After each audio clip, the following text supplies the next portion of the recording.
The hook. She had no one left, until a human found her. The sky was dark, even though it was day. Thick black clouds covered the sun. Smoke rose from broken buildings. Fires burned slowly in the distance. The air smelled like metal, dust, and something worse. Death. Virella lay still under a pile of rubble. Her breathing was shallow. She hadn't moved in hours. Not because she wanted to rest. She was afraid. Listening. Waiting. A week ago, this place was alive. Her people, the Lirari, filled the city with laughter, music, and light. Now, silence. The Empire came without warning. Giant ships appeared in the sky.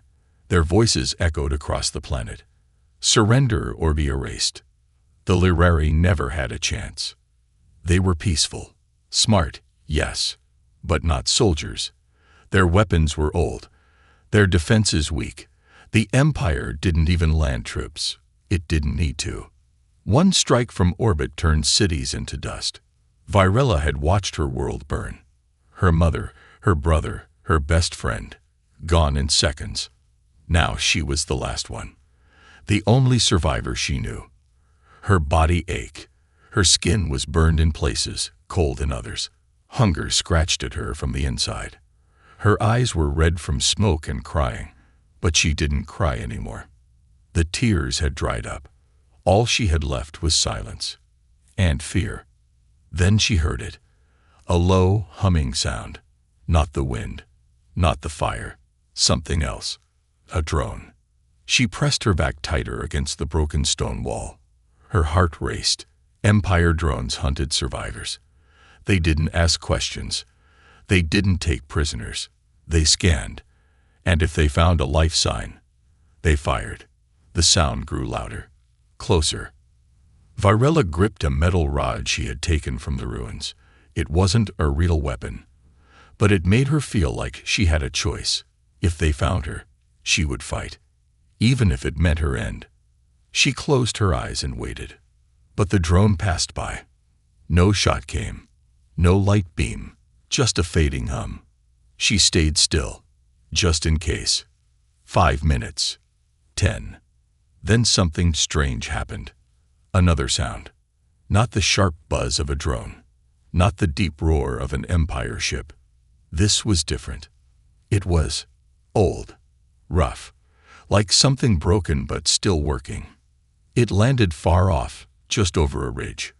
Virella crawled to the edge of the rubble pile and looked out. Her eyes narrowed. A ship. But not like the Empire's. Smaller. Dirtier. Painted in gray and red, with odd shapes sticking out from its sides. It looked like it had been put together from spare parts. Some pieces were burned. Others were dented. There was no symbol of the Empire on it. And then she saw it. The door opened, and a figure stepped out. Tall, 2 arms, 2 legs, covered in thick armor and a clear helmet. Not Lirari. Not Empire. Human. She had only seen humans once before, in old broadcasts. They were wild, people said. Loud. Proud. Always fighting each other. Most of the galaxy ignored them. Why would one come here?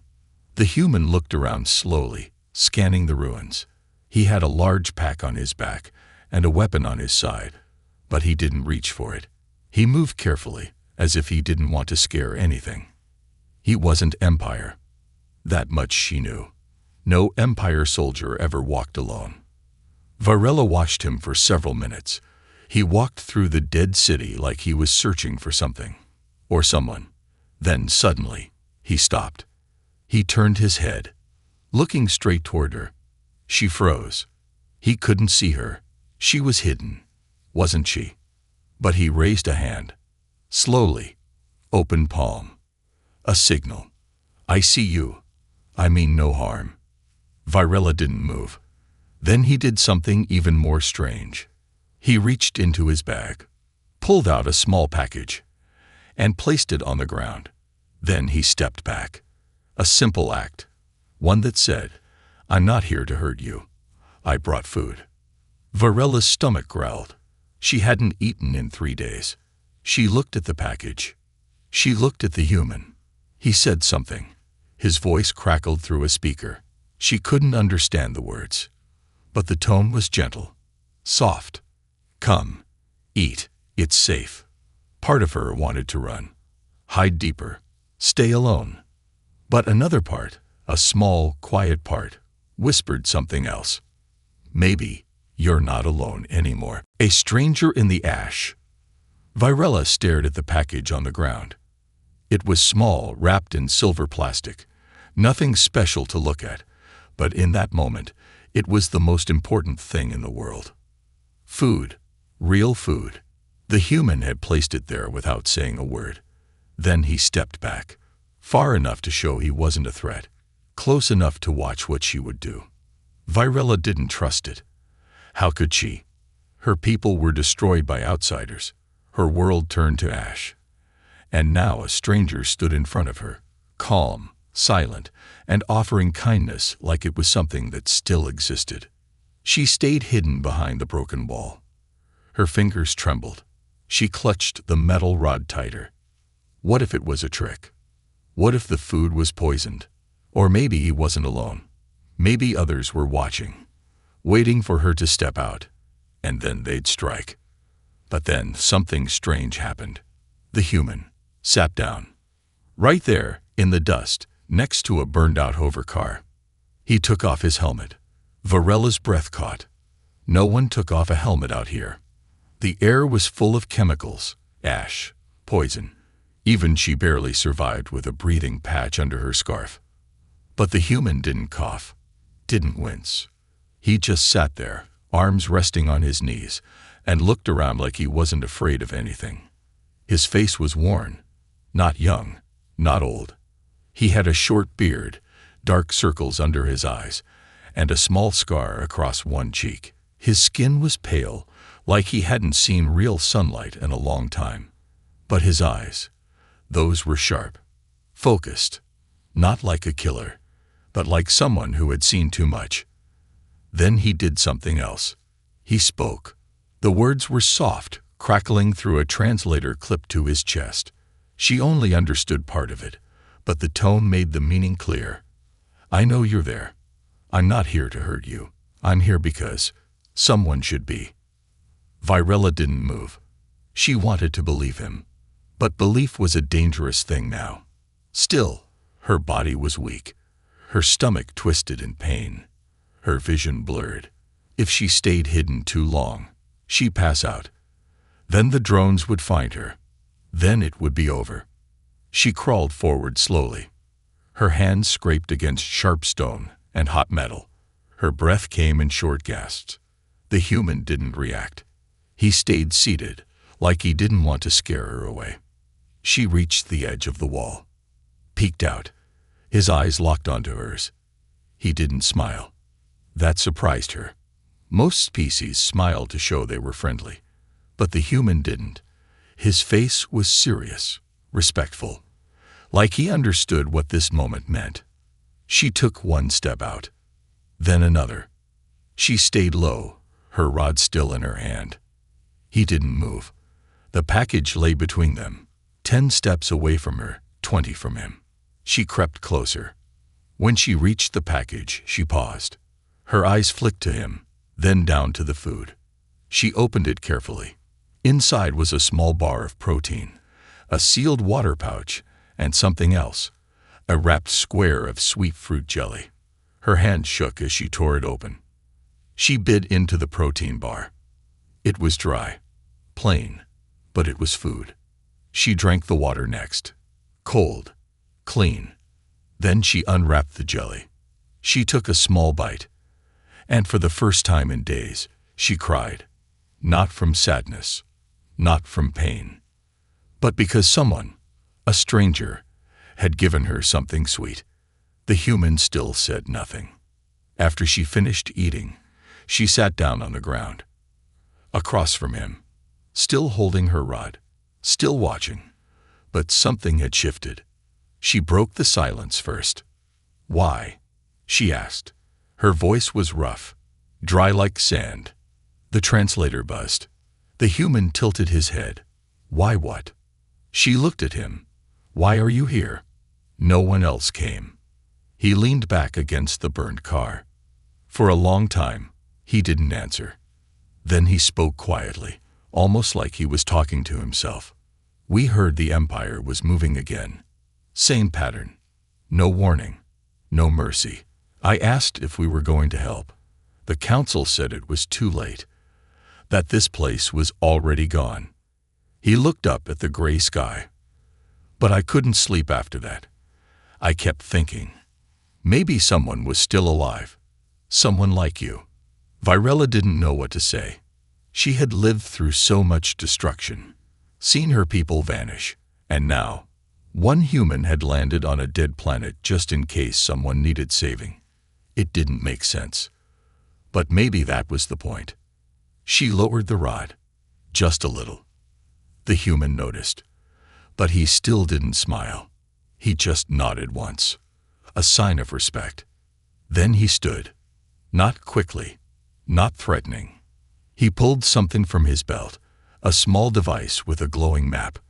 I have a ship not far from here. If you come with me, we can leave this place. But if you want to stay, I won't stop you. He turned away. Started walking. Didn't look back. Virella stared after him. Her heart beat faster. She looked around at the ruins. The dust.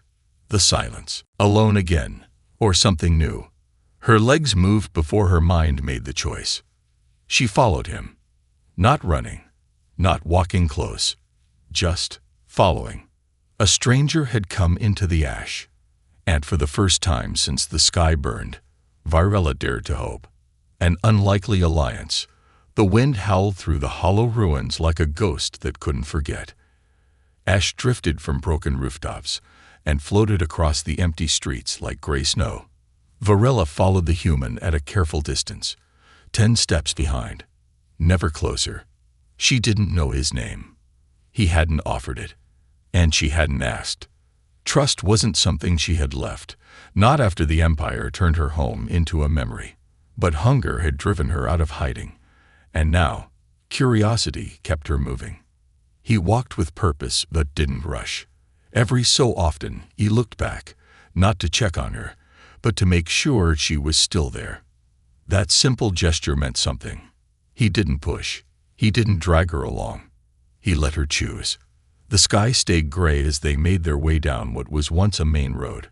Buildings leaned inward like they were whispering secrets to each other. Some were scorched down to metal frames. Others were just piles of glass and bone.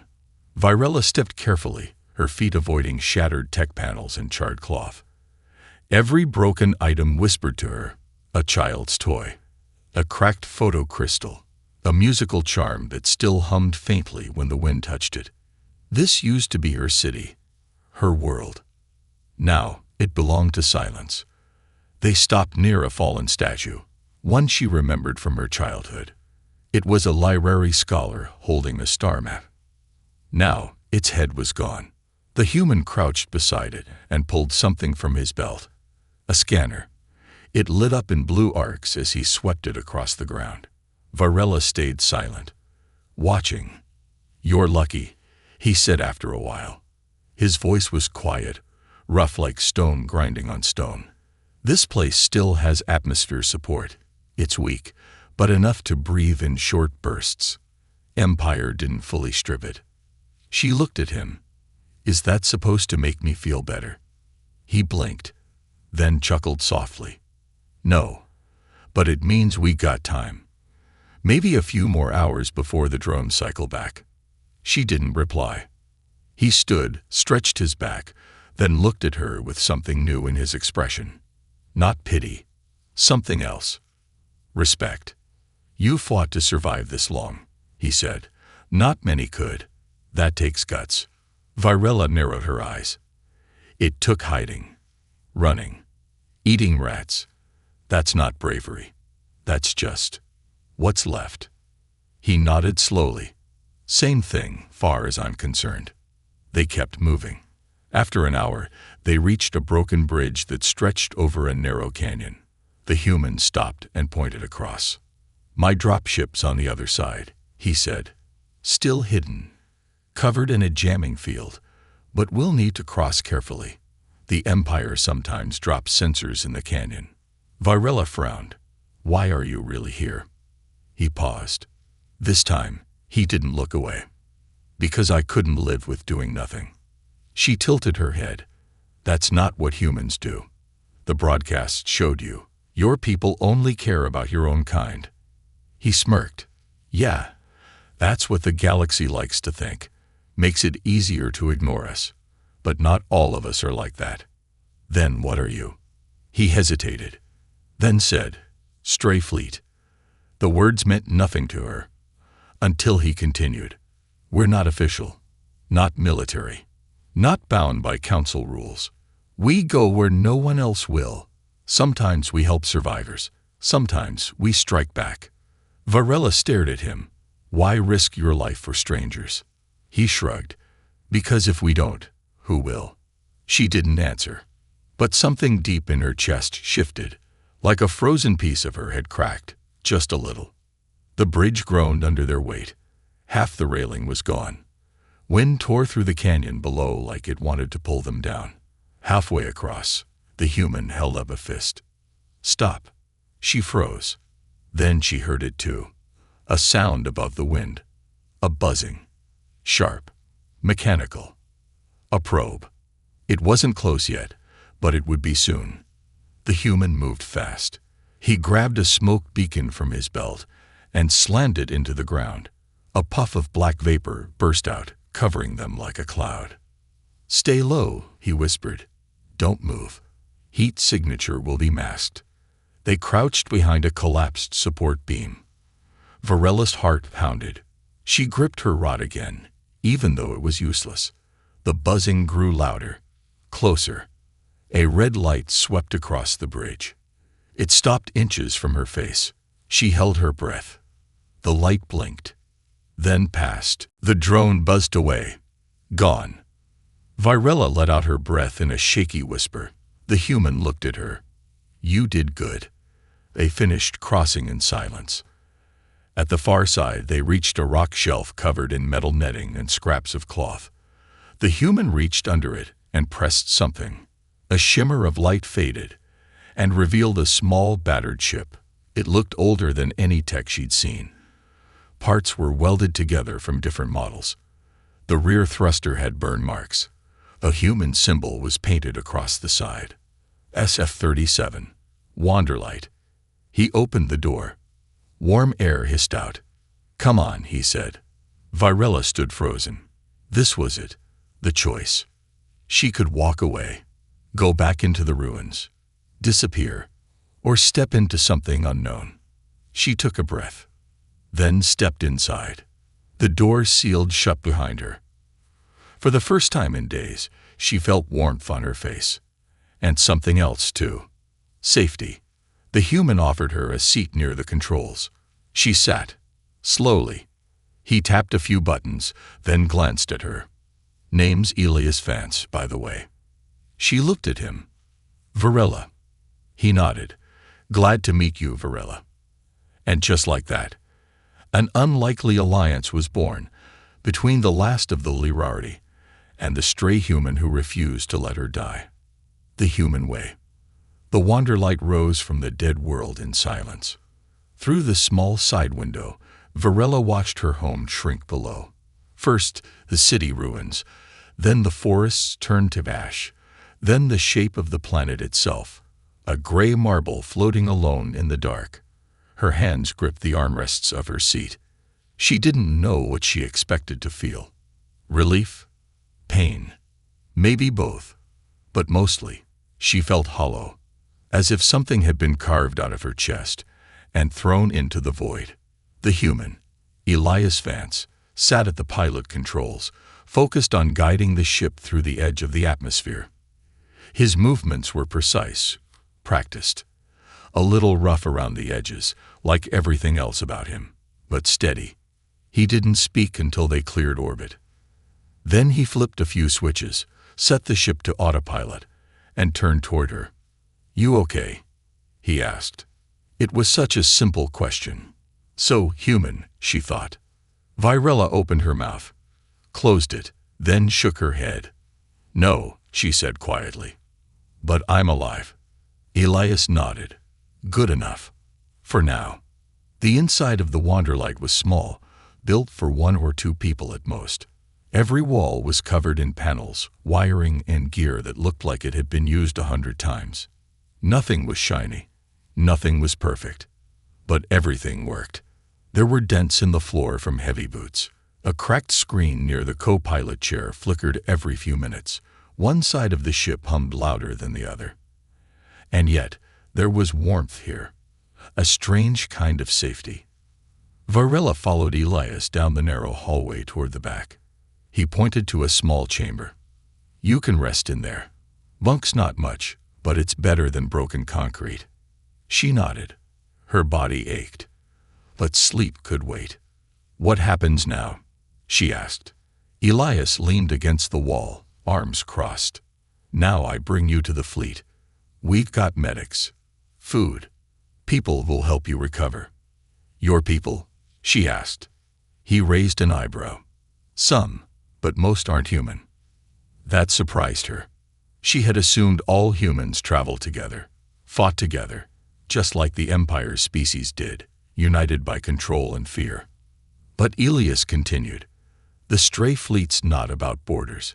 We don't care what you look like, what planet you came from, or what language you speak. We care if you give a damn. That's the rule." She blinked. "Give a damn." He smiled, just a little. About others. About right and wrong. About not leaving someone behind just because it's easier. She leaned back against the wall, arms folded. "And why do you care?"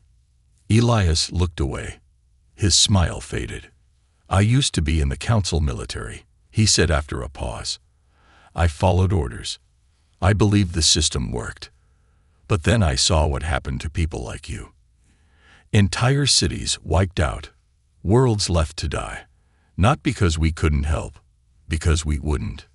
He tapped his chest. "That didn't sit right with me. So I left, found others who felt the same." Virella studied him. "You risk your life to save one person." He shrugged. "Maybe. Or maybe I was hoping there'd be someone like you still alive, to remind me I'm not crazy." Later, Elias showed her the medbay. It was small but clean. She sat on the cot while he cleaned a burn on her shoulder. His hands were rough, but careful. "You fought, didn't you?" she asked. "Before this?" He nodded. "Too many times. Against the Empire. Sometimes, mostly, against the silence. The kind that follows after everyone else walks away." She looked down. "That's all I knew for days. Silence." He didn't say anything. Just kept working. When he was done, he handed her a clean shirt. It was too big. Faded. Had a picture of a bird with wings on fire. "What is this?" she asked, puzzled. "Phoenix," he said. "Old human symbol. Bird that burns up, then comes back from the ashes. Stronger." She stared at the image. "I like that," she whispered. That night, the ship floated through deep space, away from Empire patrol zones. Virella lay on the bunk, staring at the ceiling. She couldn't sleep. Images played behind her eyes. Her home, her family, her people. Gone. But one image returned again and again. Elias. That worn face. Those steady eyes. The quiet way he offered her food instead of fear. The way he didn't ask her to be strong, but treated her like she already was. It didn't make sense. The galaxy was cold. Cruel. She had learned that lesson with blood and fire. But this human, he didn't fit the pattern.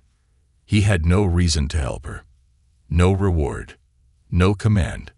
He just did it. And now he was taking her toward something else. Something new. A ship full of others like him. She didn't know what waited there. But she knew it wasn't silence. Hours later, she found Elias in the cockpit. He was staring at a small, cracked photo stuck to the dashboard. Two people stood in it, him and someone younger. A girl with bright eyes and a wide smile. Your daughter? Varela asked quietly. Elias nodded. She died. He shook his head. Lost her. She's out there somewhere. Taken when the Empire raided one of our support colonies. That was 3 years ago. Varela looked at the photo. I hope you find her, she said. He looked at her. For a long moment, he said nothing. Then, I hope you find something, too. What? He smiled again. This time, softer. Whatever you lost. Ambush and revelation. 3 days had passed since Varela left her ruined world.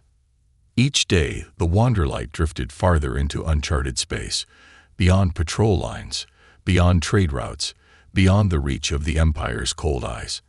Out here, stars hung in the void like quiet watchers, and space itself seemed to hold its breath. Varela spent most of her time sitting near the viewing deck. She watched the stars, studied them, not because she recognized any constellations, those had died with her people, but because it gave her something the ruins never could. Stillness, thought, a strange kind of peace. Elias worked nearby, quiet but not distant. He didn't talk unless she wanted to. But when she did, he was there, present, listening like her words mattered. It was a rhythm. Breathe, rest, begin to hope. But peace doesn't last in a galaxy like this.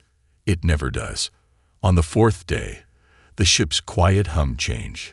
Varela noticed it first, a subtle shift in tone, a new vibration under her feet. Then the soft chime of the alert system echoed through the corridor. She turned toward the cockpit. Elias was already at the controls. His jaw was clenched. What is it? She asked, stepping beside him. He didn't answer right away. He zoomed in on the nav map. 3 red markers flickered on the screen. Fast moving. Closing in. Empire scouts, he said finally. Light-class interceptors. Too fast for our warp drive to spool in time. Her stomach turned cold. I thought we were outside their territory. We are, Elias said. That's what worries me. He pressed several switches. A hidden compartment opened on the sidewall, revealing 2 pulse rifles, spare batteries, and a combat belt. He tossed one rifle toward her. Varela caught it awkwardly. I don't know how to use this, she said. Elias checked the safety on his own weapon, then looked at her. I'll teach you, he said. Fast. They landed on a nearby moon. It was a quiet rock, covered in dust and shallow canyons. No atmosphere. No life, just space to run and places to hide. Elias guided the ship under a ridge, using the rock formations to mask their energy signature. Once grounded, he deployed a camo shield over the hull. Then they waited, and the waiting was worse than the fear. Varela crouched behind a ridge, pulse rifle shaking in her hands. Elias lay beside her, eyes fixed on the scanner. 2 ships incoming, he whispered. 3rd one circling behind. She tightened her grip. What do they want? She asked. Not a bounty, he said. They're not broadcasting. Then, he exhaled. They're not here for me. He looked at her. They're here for you. That broke something inside her. Why? She whispered. Everyone else is dead. That's exactly why, he said. The Empire doesn't just erase life. They erase memory. If one of you survives, so does your story. He was right. Varela's heart pounded. Rage and fear mixed like poison in her blood. She wasn't just a loose thread. She was a risk. A reminder that the Empire's destruction wasn't perfect, and they couldn't allow that. Suddenly, the ground shook. A blast echoed across the ridge. Dust flew into the air. Something had landed. Elias jumped up. Go. Move to the fallback point. She ran. Behind her, twin beams of energy cut through the canyon. Rocks exploded around them. Elias fired back, covering her.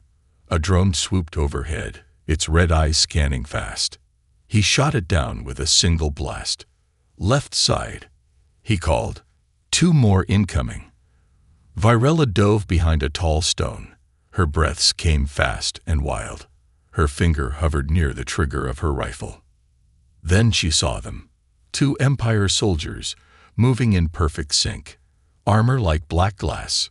No faces, just reflections of the lives they were about to take. Her hands shook. She wasn't a soldier. But something inside her said, "You already survived the worst. Now fight." She raised the rifle. Fired once. Missed. The recoil hit her like a punch. She adjusted. Fired again. The second shot struck the lead soldier in the shoulder, staggering him. That gave Elias the opening. He sprinted forward, fired 3 rapid shots, and dropped them both. Then, silence. Elias grabbed her by the arm. "You okay?" She nodded, stunned. "That was good," he said. "No, it wasn't," she replied. "I was lucky." He met her eyes. "We don't have to be perfect. We just have to keep going." They ran through the narrow canyon path toward the extraction point, an old satellite station built into the side of a cliff. More blasts echoed behind them. The 3rd Empire Scout had deployed reinforcements. They didn't have much time. Elias reached the station door and slammed a code into the keypad. Nothing happened. "Old system," he muttered, working fast. From behind them, a red glow filled the canyon. Energy cannon. Charging. Varela saw it before he did. No time. She pushed him aside. The blast hit the cliff wall, exploding in a wave of light and fire. Stone rained down. Varela's ears rang. Her body hit the ground hard. Everything blurred. Then, hands. Grabbing her. Pulling her. Elias. He dragged her inside just as the outer doors sealed shut. She coughed, blood in her mouth. Elias was shouting, but it sounded far away. He dropped beside her, hands pressed to her side. Pain. Burning. Something was wrong. She'd been hit. Time bent. Elias carried her to the med unit inside the station. The room flickered with old emergency lights. Broken screens lit up like ghosts waking from sleep. He worked fast, hands red with blood. "You're not dying here," he said, voice shaking. "Not after all this." She looked at him, tried to speak. He shushed her gently. "Don't waste energy. We've got backup coming." "Who?" "My family," he said. "The stray fleet. They'll find us." She closed her eyes. Not from pain. From trust. For the first time since her world ended, she believed someone would come. Not because of duty, but because of the human way. The last of her kind. She woke to warmth. A low hum filled the air. Soft, steady, like a heartbeat made of metal. Somewhere nearby, machines whispered to each other. Tubes clicked. Lights blinked. The air smelled sterile, but not cold. Not like the ruins. Not like the ash-covered world she came from. Varela opened her eyes slowly. She was lying in a real bed. Clean sheets, a blanket over her body. Smooth lights overhead, casting soft yellow glows that didn't hurt her eyes. A medical bay. But not the Wanderlight. This was bigger. Cleaner. She sat up fast, panic rising. But a gentle chime sounded, and a voice, calm and clear, spoke above her. Vitals stable. Patient awake. Not in danger. A holographic screen floated beside her bed, displaying her name in several galactic languages. And beneath that, a logo she didn't recognize. SciFi, Mobile Sanctuary 09. Varela blinked. They made it. He kept his promise. The door opened. Elias Vance stepped in, dressed in a simple gray jacket with a black patch on his sleeve. The same winged phoenix she'd seen before. His eyes were tired but warm. "You're awake," he said with a half-smile. "Took you long enough." She stared at him. You got us out." He walked to her bedside and sat in the chair. "Fleet picked up our distress call just in time. We pulled out while the canyon was still collapsing. You scared the hell out of me, by the way." She looked down at the bandages on her side. How bad was it? Bad, he said honestly, but not fatal. You'll be okay. She was quiet for a while, letting it sink in. The pain was still there, but it was distant now. Manage. She was breathing. Safe. Where are we? She finally asked. Elias leaned back. We're aboard Sanctuary 9, one of the main hospital ships. It orbits deep space, far beyond the Council's reach. This ship doesn't belong to any nation, any species. It's ours, built from scraps, donations, and favors from people who never forgot how to care. She nodded slowly, absorbing the words. Then, are there others? He looked at her, really looked at her. Yes, he said softly. There are hundreds, maybe more. He helped her out of bed a few hours later. Her legs were weak, but steady. They walked together down a curved hallway lit with sun-like panels, casting warm hues across smooth walls. This place didn't feel like a warship. It felt like a haven, a place built not to destroy, but to heal. As they turned a corner, a set of doors opened with a soft whoosh, and Varella's breath caught in her throat. A massive open chamber stretched before her. The Commons, a wide space filled with people, dozens of them. Some walked in uniform, others sat together in groups. Some wore robes, some armor, some civilian clothes from planets she didn't recognize. And not just humans. There were aliens, species she'd only seen in data archives, winged beings from the Karthic system, water breathers from Elsha Prime wearing moisture suits, 3 armed miners from the asteroid rings of Telos V, and others she couldn't even name. And yet, they were laughing, talking, sharing food. Together. Elias leaned toward her. We don't just save humans. The stray fleet helps anyone the galaxy leaves behind. Doesn't matter what they look like. If they need saving, we go. Her voice was small. This many survived. He gave a quiet smile. These are just the ones we found so far. They passed a wall of glowing panels, each one with a name and a species ID. Some were marked with green lights, others with red. Survivor registry, Elias said softly. Green means they made it. Red means we found their name, but not them. She paused in front of the wall. And suddenly, tears welled in her eyes. Not because she saw the names of her people, but because, for the first time since the sky burned, someone else had remembered them. They were recorded, logged, known. Her people hadn't vanished in silence. They had been seen. Later that night, Elias took her to the upper observation deck. No crowds, just stars. And quiet. They sat side by side, watching the galaxy drift by through a long curved window. The stars moved slowly, like ships in a quiet parade. Varela finally spoke. I thought I was the last of my kind. You might be, he said. By blood, by species. She looked at him, but not alone. He shook his head. Not anymore. A pause. Then he added, You're not just a survivor, Varela. You're a witness. You carry stories your people no longer can. She blinked back more tears. What do I do with that? He looked out the window. You build something from it. They sat in silence for a while. Then Varela asked the question that had been burning in her mind since the moment she stepped into the Commons. Why does humanity do this? Elias glanced at her. You mean the fleet? No, she said. You. All of you. You're not the strongest. You don't have the best ships. Half your gear is falling apart. You shouldn't be winning. She shook her head. But you're here.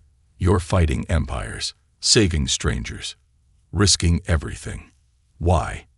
Elias was quiet for a long time. Then he gave the answer in a single sentence. Because when the galaxy forgets how to care, someone has to remind it. She stared at him, and finally understood. Not long after, she was offered a choice. She could stay aboard the Sanctuary, recover, find peace, or she could join them. Not as cargo, not as a passenger, but as part of something greater. Virella didn't hesitate. She asked for a flight suit, one patched with the Phoenix emblem. And when they handed it to her, worn, faded, too big around the shoulders, she wore it like armor. Because it wasn't just cloth. It was purpose. Humanity's legacy. There was no ceremony, no parade, no marching drums or banners in the sky. But Virella remembered the moment everything changed. It began with a sound. The sound of her boots on steel, the first time she walked into the operations deck of a stray fleet strike cruiser wearing a patched flight suit with the Phoenix on the shoulder. She wasn't a guest anymore. She wasn't cargo, or a survivor, or some tragic reminder of a fallen species. She was one of them. A stray. They called themselves that, not with shame, but pride. The stray fleet.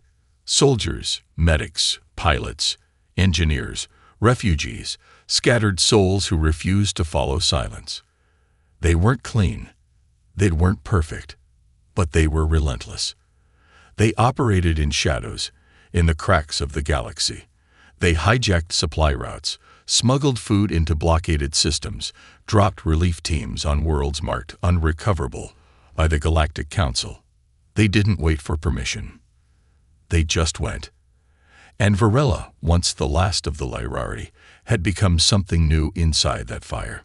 Elias stood beside her as the mission briefing ended. They were assigned to a recon operation. Quiet, surgical, high risk. A small station in orbit over a broken moon. Empire-controlled. No known survivors, but unknown signals had flared from it days ago. Could be nothing. Could be everything. "I'll handle the console breach," Elias said as they prepped gear. "You cover me from the upper tier. Same setup as last time." Virella nodded. Her hands didn't shake anymore when she loaded her rifle. She checked her HUD, synced with the team, and pulled her helmet down over her head. The visor hissed.